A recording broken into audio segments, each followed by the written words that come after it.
Hello and welcome back to Paleocast.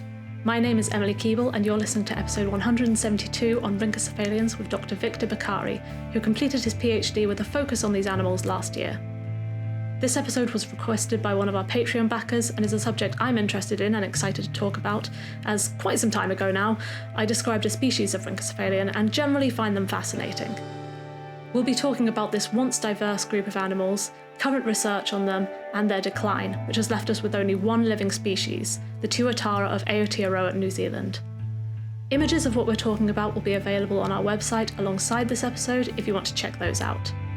Likes, comments, and shares on social media are always appreciated, as is subscribing to us and giving us a rating wherever you listen to your podcasts. I hope you enjoy this episode.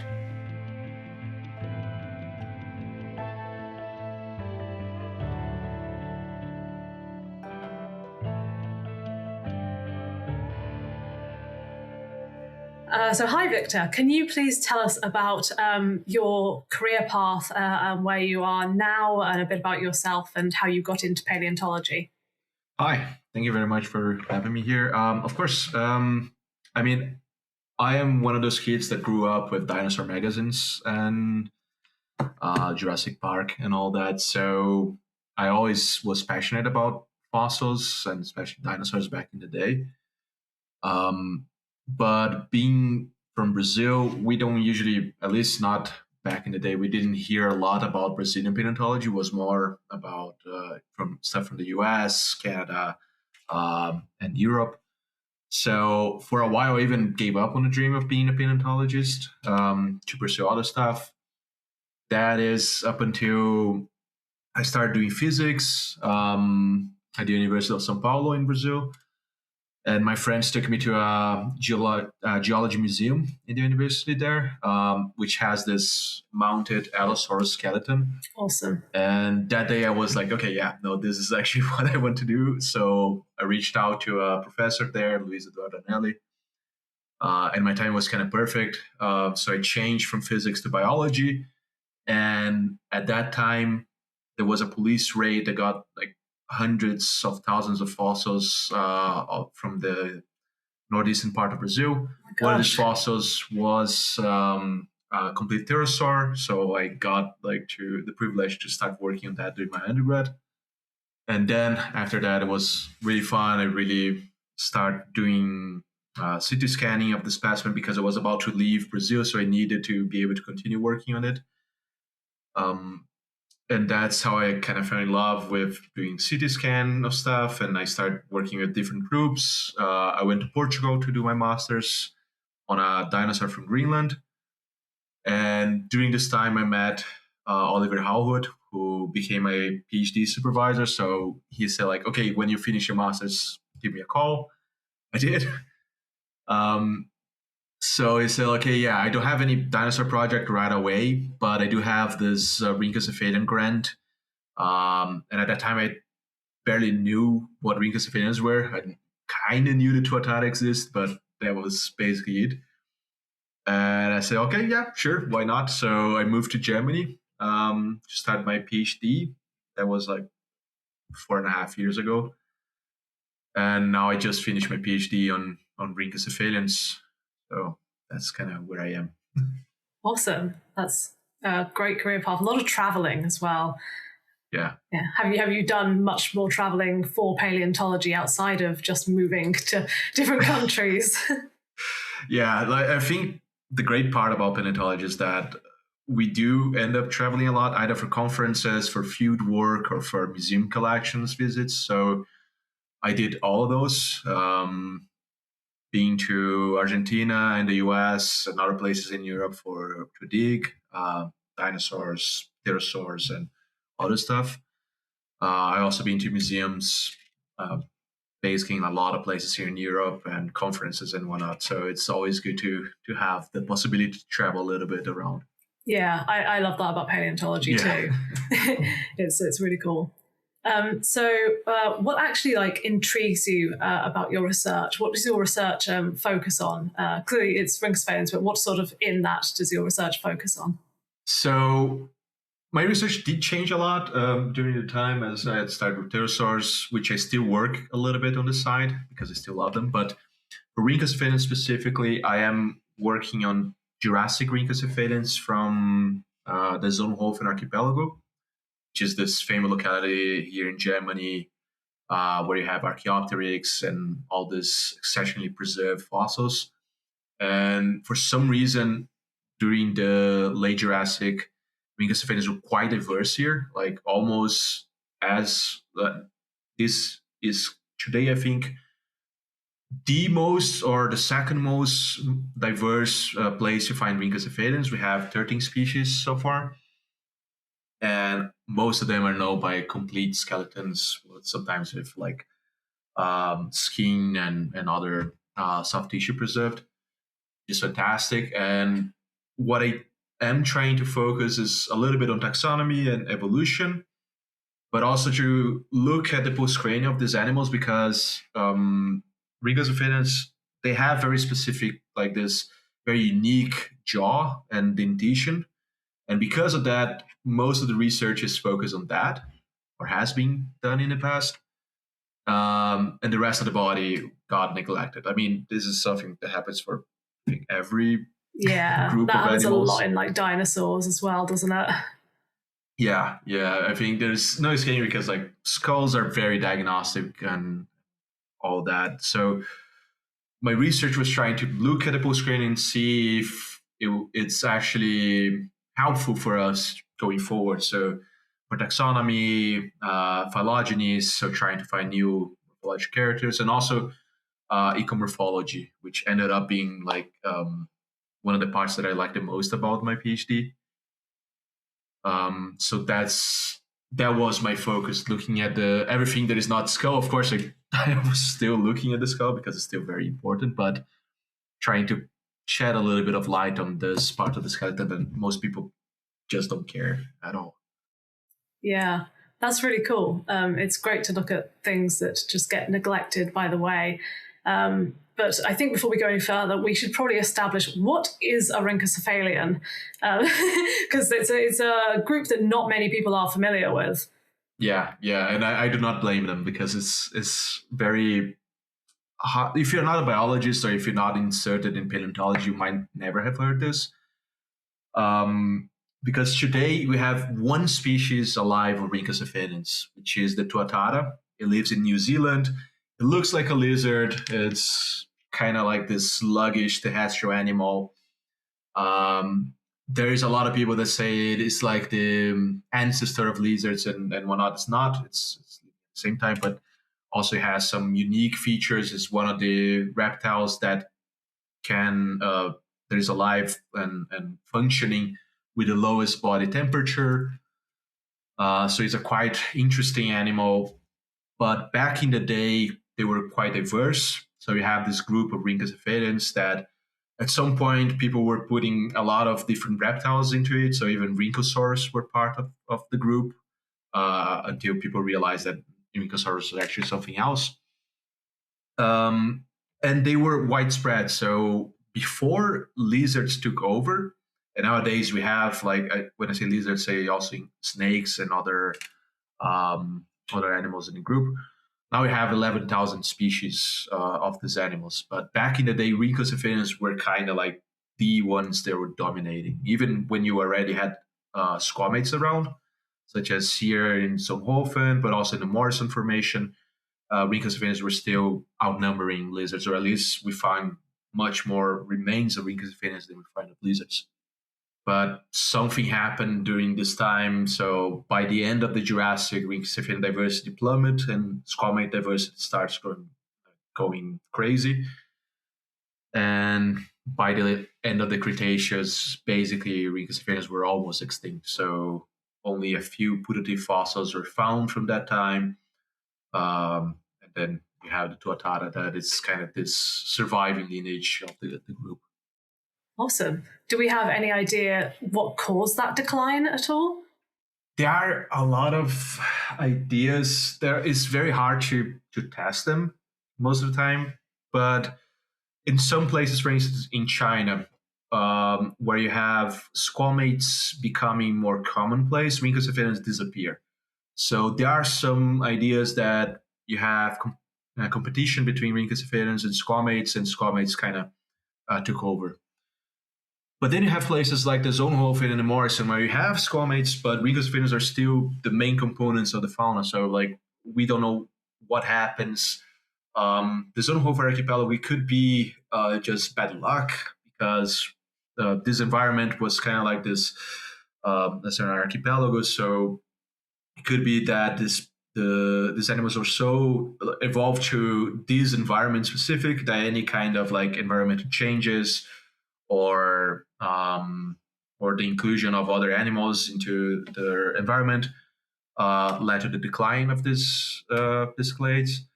And then you have, especially in the Cretaceous, a lot of rhynchocephalians were herbivorous, and it seems like, or at least this is the idea of some researchers, that herbivorous squamates and herbivorous like reptiles that are that still do not thermoregulate as we do, they need a lot of food, and because of that, during climate crises such as the end of the Cretaceous extinction, those herbivorous clades were extinct, and what is left is the tuatara lineage, which is more of a generalistic and faunivorous animal. So they could eat whatever, and because of that, perhaps they were lucky enough to withstand this crisis. So there is a lot of stuff going on, but it's very hard to pinpoint the exact reason why rhynchocephalians disappeared. Yeah, that makes sense. It can often be difficult because we obviously can't go back and view what's going on, much as we would love to, I'm sure. Yeah, for sure. So you've mentioned that we also have squamates, so lizards and snakes, etc., at the same time, and also obviously today. What is the difference between rhynchocephalians and squamates? So, as I said, the tuatara, if you look at it from its outside, it looks a lot like a lizard. There are, of course, some differences in the skin and the external organs of the tuatara. So the tuataras, for instance, they don't have penises. They have only the cloaca still, which a lot of lizards and snakes did evolve into other reproductive organs. But in the skeleton of rhynchocephalians, there are many differences. For instance, they have gastralia, which squamates don't have, which are this almost dermal bones in the underbelly of the animal, which squamates have lost in evolution. They have this, as I said, the unique dentition. So rhynchocephalians have what is called acrodont teeth, which are basically teeth that are fused to the tooth-bearing bone. So the maxilla, the dentary, premax, and palates. Whereas squamates have usually, at least in the beginning of the evolution, they had what is called the pleurodont dentition, which is only fused to the lateral side to the wall of the bone. So it's like loosely fused, and they can still replace these teeth. Where rhynchocephalians, the teeth just get sharpened and sharpened until they get eroded in life. Of course, at some point, squamates also evolved this. So you have nowadays the acrodont squamates, such as chameleons and some other animals from Asia. But right at the start, if you find, like, especially from the Triassic or the Jurassic, early Jurassic to late Jurassic, you find an acrodont dentition in a jaw, you very likely have a rhynchocephalian there. So this is another issue with the identification of this animal. So perhaps this is what a lot of people can see and why they focus so much on the skulls. But there are other differences. So for a while, the tuatara was thought to have this ancient feature of reptiles, which is still the lower bar of the skull. So the jugal is connected to the quadratojugal, kind of closing the infratemporal fenestra, which squamates have lost. But nowadays we realize that this is actually a reversion in the Sphenodontian lineage. So um, back in the day, they did not have this lower bar in the skulls, and then they evolved. So, but still, is something that you can use to differentiate the tuatara nowadays from lizards and other animals. Awesome. So quite a lot of differences despite their similar outward appearance.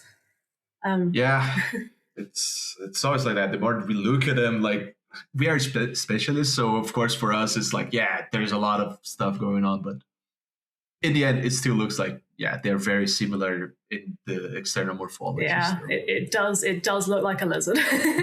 Yeah. But within that, this group was a lot more diverse in the past, as you said. So are we seeing different ecologies within that? Is there different anatomies and diets going on there? Yeah, so rhynchocephalians are trying to do basically everything the lizards do nowadays, but back in the Mesozoic. So you have marine rhynchocephalians which have these elongated bodies. They are the plerosaurids, which have like up to 50 or even 60 vertebra in the presacral region, and then very long tails with up to 100 vertebra there. So they were swimming, especially here in Europe, but also in North America. Then you had animals that were insectivores. Some rhynchocephalians, as I said, they were herbivores. Some were generalists. You have even this one rhynchocephalian from the Zonhofen that has this very strange dentition, is Zoenosaurus. Basically, the teeth are these pencil-like denticles that fuse into basically a hammer that it probably used to crush shells of some animals. Perhaps this is at least like what we think it was eating. And then one part of my research was to try to see if rhynchocephalians were diverse also in terms of substrate use, because, as I said, nowadays the tuatara is basically a terrestrial animal, so it's not going to climb trees or anything like that. It's burrowing most of the time, and because of that, not a lot of people try to see if rhynchocephalians are doing something else back in the day, and it seems like yes. I was able to study a rhynchocephalian that has limb proportions very similar to arboreal squamates, such as the gliding lizard and this green lizard from Asia, the Broncocella cristatella. And because of that, I was able to identify it as an arboreal rhynchocephalian. We also have other rhynchocephalians that were probably very good at running or even climbing rock substrates. So it seems that they were doing everything back in the Jurassic, which is a shame why we don't have them nowadays, because they were there and they were thriving. Yeah, that's really odd that we don't have them anymore, that they have all these different lifestyles back in the Jurassic. With the different ecologies and that, and you've mentioned body proportions as a way to sort of test these ideas about lifestyle and what these animals were doing. Have you ever considered doing some biomechanical analysis to look at them? I have. The issue that we have currently is we don't have a lot of fossils that are preserved in a three-dimensional way. So the Zonhoven archipelago is an amazing place to find fossils, because when you do find something, it's almost complete, it's articulated, but it's also flat. So because of taphonomic compression, you have this fossil in these slabs. So we lose a lot of information of how the bones were. And because of that, it's kind of hard to do both biomechanics, but also 3D geometric morphometrics and other 3D methods. We can still try to do it, and I am trying to tackle it in different manners. So sometimes we're lucky. We have specimens that one limb will be in one view. So for instance, anterior or posterior view, and the other limb will be in dorsal or ventral view. So if we have both of those limbs, we can perhaps like put them and we have the 3D model of it out of a CT scan or something like that. We can put them in Blender and try to retrodeform and recreate the shape as it was. And we are lucky to have some specimens like this. So this is for future me or for future someone to try to start playing with it and see if we can get more data out of it, because there is still a lot that we do not know about how these animals were living. So you've talked a lot about Solnhofen. Are there any other localities that might have better 3D preserved animals that you could look at? So nowadays, people are revisiting Rhynchocephalians with a little bit more found eyes. So I think in the last 2 decades, it has spiked the interest of a lot of people. And because of that, people are coming with some very nice specimens from other places. So you have stuff from the early Jurassic and late Jurassic of the US, such as Navarro's Phenodon and Opisthomimus, which both have complete skeletons, or at least almost complete skeletons, and are more 3D preserved. In the UK, you have a lot of stuff that, in the beginning, as I said, people were more focused on the skulls, but you do have Gephyrosaurus and some Clevosaurus from the UK that do have complete specimens as well, and some of those are preserved in 3D. So those would be amazing specimens to use for this type of analysis. And other places such as Argentina, for instance, you have this Cretaceous Rhynchocephalian, which is the Priusphinodon, which apparently comes from these bone beds with hundreds of complete specimens. The issue is that they have not been fully published on. So we know a little bit about the skull, but not about the postcranium of it, even though we have 3-dimensional specimens, and they are kind of large animals as well. They are some of the largest terrestrial Rhynchocephalians that we have. So it would be really nice to scan those fossils at some point and try to use them as well, because then we have the late Triassic, a little bit in the Jurassic, and also a little bit in the Cretaceous to try to compare it and see how they were changing during time. So there are a lot of places that are very interesting, and I think people are getting back at publishing cool stuff about Rhynchocephalians. So it's looking good for the future, hopefully. Brilliant. Yeah. You mentioned these really large Rhynchocephalians. What is the sort of size scale we're looking at? Because obviously with squamates, we've got Komodo dragon at one end and then these tiny little geckos and chameleons at the other end. Do we see a similar sort of thing with Rhynchocephalians?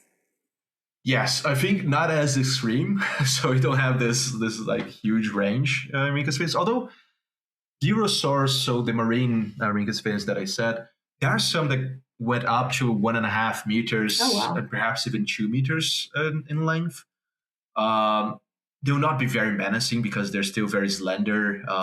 But still, it's if you find a 2-meter snake, you're still gonna be a little bit scared. Yeah, a little bit scared.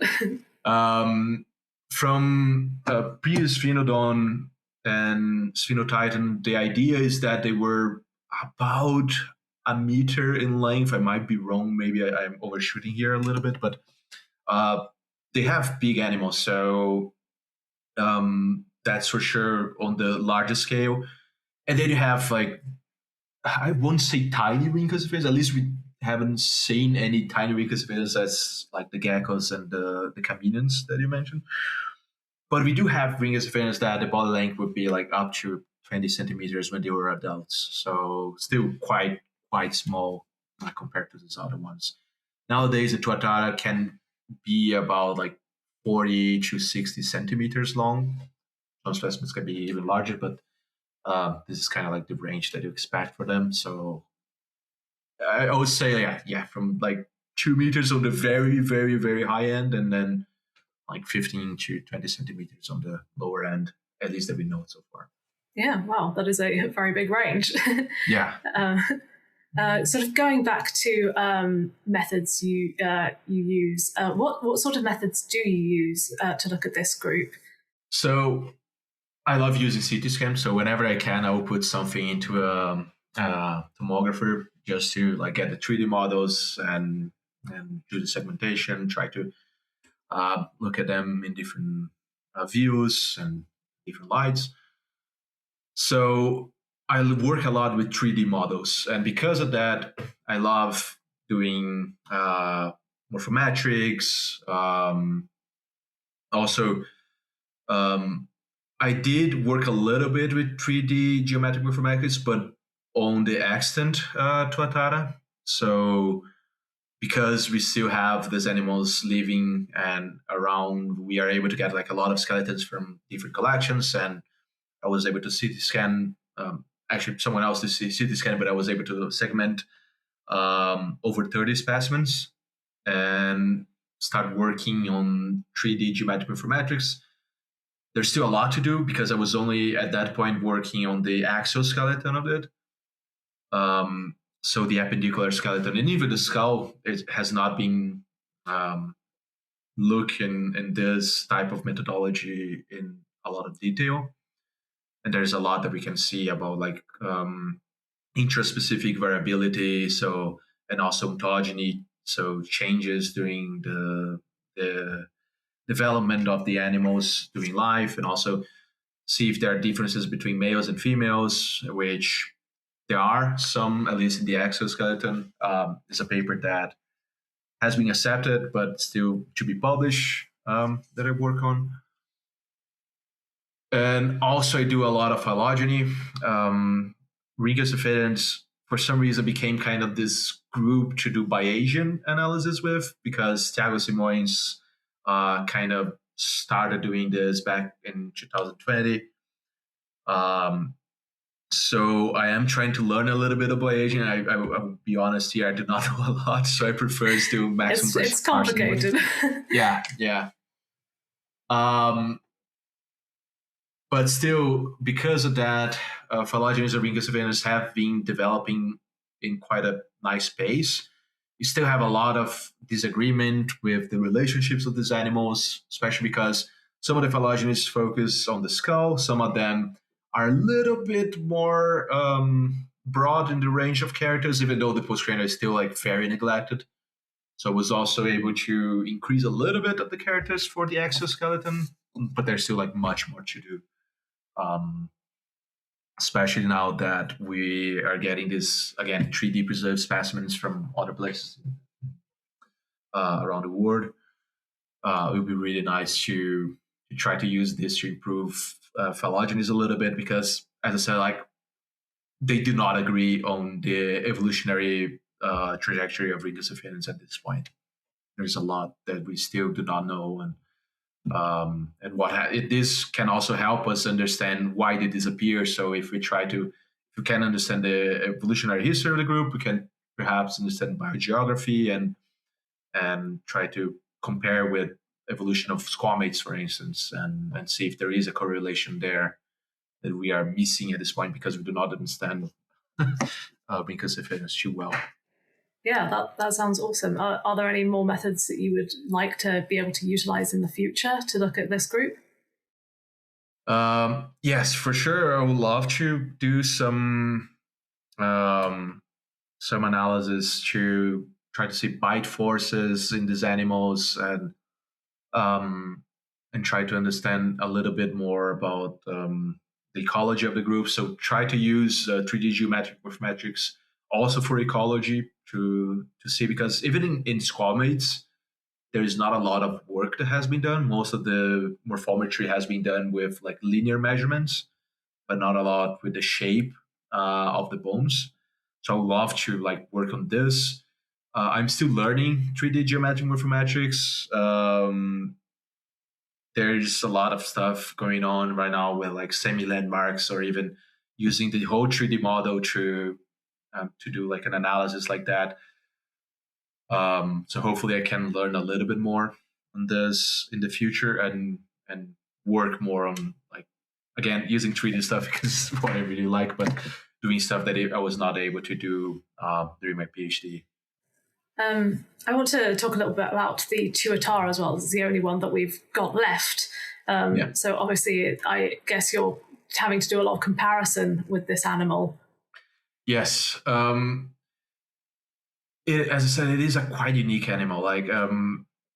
So it lives in New Zealand, which is already kind of a cold place. There are some geckos there and other squamates, so it's not unique for the tuatara to be able to live in a place that is kind of cold like this. But what is unique is the physiology. So those animals are nocturnal. They are quite sluggish. Like the metabolism um, is quite slow. But still they are able to hunt on birds and other animals. So they eat basically whatever is in front of them. There are some reports of them eating plants, bugs, and other small reptiles. The issue is because it's an animal from New Zealand. When rats and other mammals were introduced there by humans, the tuatara population declined very much. So right now, they are restricted to some islands in New Zealand, with some populations being reintroduced on the main island, in the main northern island, where rats and other mammals were hunted down and culled. But also, the tuataras, they are facing other challenges at this point, which is sexes are determined by temperatures of the eggs, meaning that with climate change, we have the population shifting to a more male population. So I think there was a paper from 2012 that they already saw increase in the number of males in the population, which was back then already about like 70%. Wow. And this can only get worse. So at some point, the population can collapse because of that. So there are some people now trying to understand more about the reproduction of the tuatara to be able to try to breed them in captivity and in places that you can control the temperature to be able to like maintain the populations. So hopefully this will work out, because currently it is quite like they are not endangered anymore, because you still have a somewhat stable population, which the estimatives are around from 50,000 to 100,000 wild tuataras. But there is this probability that at some point the population will decline rapidly because of this climate crisis.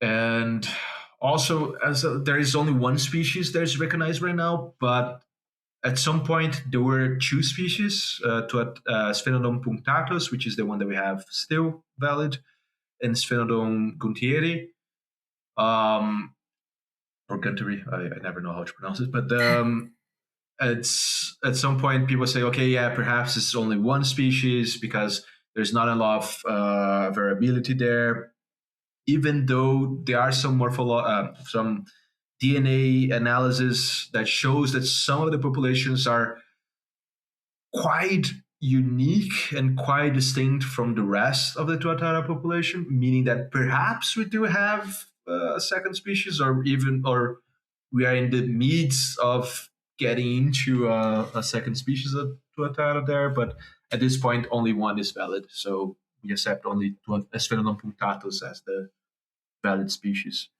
Are those two different, well, possible species, are they on different islands in New Zealand?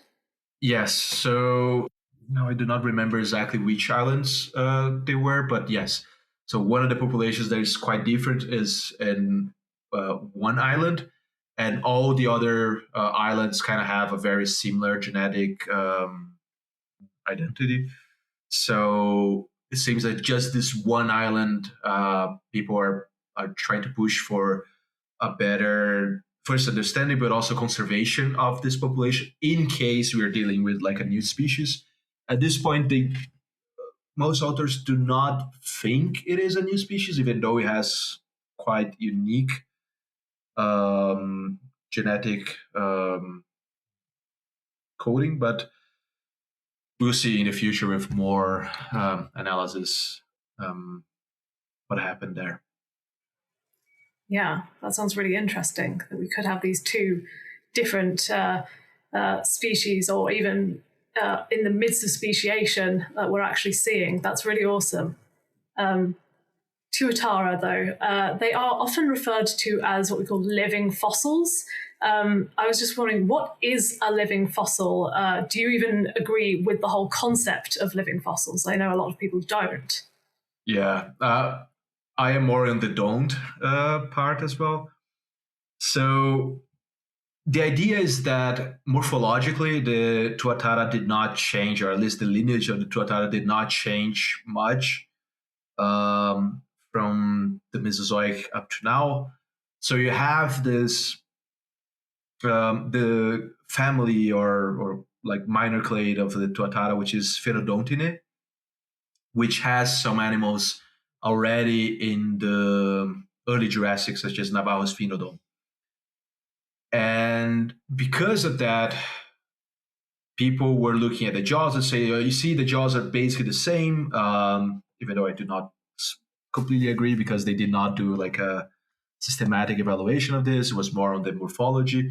But what they say is basically, yeah, this lineage did not change since the early Jurassic. So because of that, tuatara is a living fossil. But I think this is a view that has been challenged, with more fossils being found in the Rhynchocephalian lineage. And also, we do not have any fossils from the Paleogene up to the Miocene. So these animals basically disappear, have this long lineage, but we do not know what changes are happening there. The phylogenies are still, I think, in very early stages at this point. We have like 150 characters for the past phylogenies, which is basically nothing when you're talking about vertebrate morphology. So crocodilomorphs, dinosaurs, and pterosaurs, they all have phylogenies with over 400 characters or more. So because of that, we are losing a lot of finer detail into this. So yeah, of course, tuatara looks like stuff that were back in the Jurassic, but two other things that people might be neglecting is that physiology of the tuatara is quite unique among reptiles. So this could be where most of the evolution happened, and this would be really hard for us to test in the fossil record. But also because people are still looking at the jaws. Jaws are usually correlated also with ecology, so what these animals are eating. So if they had a similar diet back then of course the jaws will look very similar. Yeah. So this is another reason why I tried looking at the postcranial, because, for instance, I did add Navajo's Phenodon into our analysis, and its limbs are much longer than the ones from the tuatara, which would suggest that this animal was much more agile, at least, than the tuatara. So maybe these changes that we at this point cannot see were happening in other parts of the skeleton. So this is why we shouldn't focus our effort in one bone, or like just at the jaws specifically. And this is also why I disagree with the tuatara being a living fossil, because it has some similarities, but it's quite unique and quite different from many other Mesozoic Rhynchocephalians. Yeah. Okay, great answer. Yeah. Are there any other misconceptions about the tuatara or Rhynchocephalians in general? I've even heard them referred to as dinosaurs once before, so I think they're out there. Yeah. I'm pretty sure, like, if you go to a museum, you're gonna hear a kid calling a mammoth a dinosaur just because, like, it's a big pile of bones. But yeah, the misconception is still this idea that tuatara is what the ancestor of the lizards will look like, which is a little bit on the fossil, living fossil kind of way, but also because the tuatara is this very slow, very sluggish animal, even for like squamate standards, it is not as active as squamates, which are already this kind of sluggish animals as well. And it has this. It looks like what a person would imagine the ancestor of a lizard look like, just because it has a lot of spikes, it has a lot of this very unique scales. It's green and brown, so it has the color of what you expect for like not a flashy squamate, because squamates now have all the colors that you can imagine, especially if you go to chameleons, geckos, and snakes. Whereas the tuatara is just like this brownish. It looks like ancient reptile if you never look at an ancient reptile. Um, so because of that, there's still this conception that this is what the ancestor of lizards will look like, and because of that, people back in the day were saying that the tuataras or the rhynchocephalians got outcompeted by squamates because they were all sluggish and whatnot. So now that I was able to identify an arboreal rhynchocephalian and see that some rhynchocephalians were probably very good runners, we might start changing this idea and see that they were actually quite diverse and not as just this lineage that got outcompeted by squamates as soon as they show up. Yeah. You mentioned these flashy colours in squamates, and much earlier you said about having skin preserved for these guys. Do you think that we could ever maybe figure out the colour from that of these rhynchocephalians and see if they were also as flashy? Hopefully at some point. Right now, what happens when you have like the Zonhofen specimens, at least the ones that I'm working, they're kind of historic specimens, so they have been prepped much back in the day, and back then people were removing most of the ugly bits, which are just blasting sometimes the through skins. it. Yes. But luckily for us, now there are some more localities, newer localities from the Zonhofen. So one of those is Vatendorf. And I've checked some specimens that are currently in the collection in Bamberg.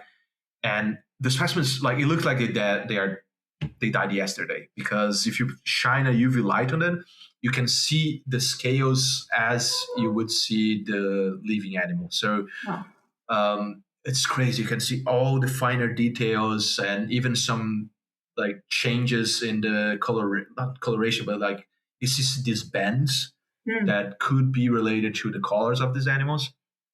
So of course, in the future, it would be really cool for someone that actually knows about chemical analysis and all this to look at rhynchocephalians under the microscope, or try to do like what they're doing with other squamates and other like pterosaurs and dinosaurs to try to understand the coloration of the feathers.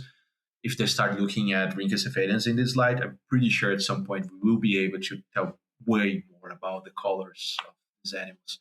And hopefully they were like more flashy back in the day. But yeah, we have to be very lucky to find a specimen that has this stuff preserved. It's really cool. And talking about sort of these new ideas, how much has this field changed looking at rhynchocephalians in the past, and where do you think it's going to go next?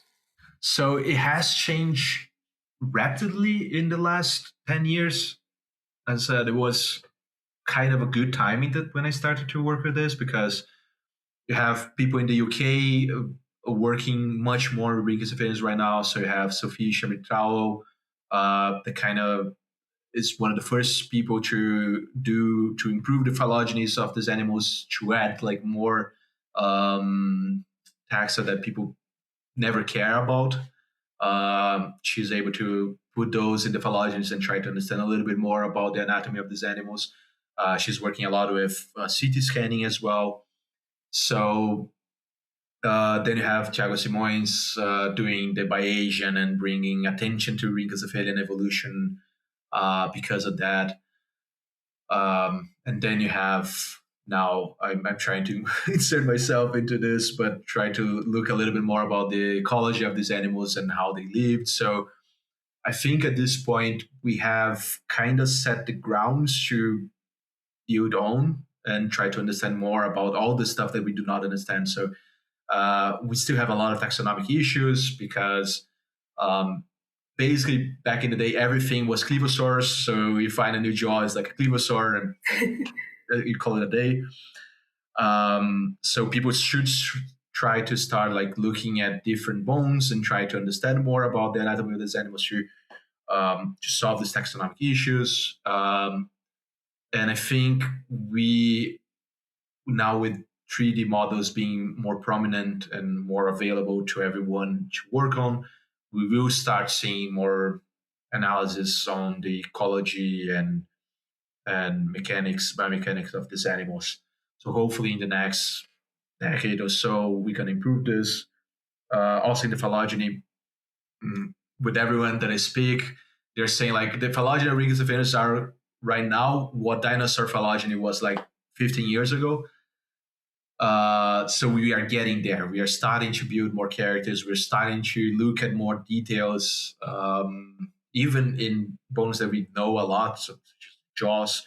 We're trying to find more and finer details to add to this phylogeny to try to understand the evolution of the clade. So this is where I think the trajectory of Rhynchocephalian research is going, and it's really nice to see that there are people actually working with them right now, and not only me in the field. So yeah. Do you have any plans for future research that you would like to do on this animal?